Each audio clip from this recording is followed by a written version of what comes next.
യേശുവിനെ രക്ഷിതാവും കർത്താവുമായിട്ട് സ്വീകരിച്ചാൽ സ്വർഗത്തിൽ പോകാൻ ഒരു ടിക്കറ്റ് നിങ്ങളുടെ ലൈഫിൽ ഗ്യാരണ്ടീഡ് എന്ന് പറയുന്നതല്ല.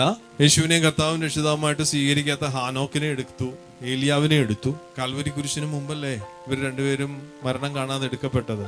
യേശു പറയുന്ന ഉപമയിൽ അബ്രഹാമിന്റെ മടിത്തട്ടിൽ ദരിദ്രൻ കിടക്കുന്നു. അപ്പൊ അബ്രഹാം പറുദീസയിലായിരിക്കുന്നു എന്ന് പറയുന്നു. അവിടെ ഇവിടെ യേശുവിന്റെ ഇത് നടന്നത്.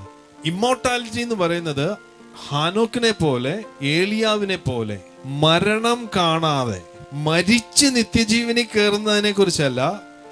യോഹന്നാൻ 6, 11, 8 അധ്യായങ്ങളെല്ലാം യേശു ഇത് പ്രസംഗിക്കുന്നുണ്ട്.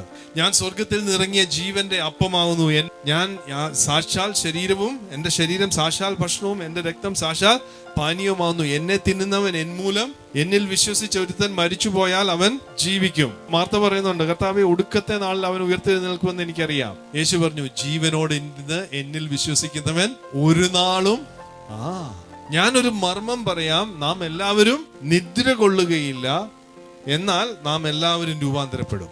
I shall live but I shall not die. അതാണ് ഇമ്മോർട്ടാലിറ്റി.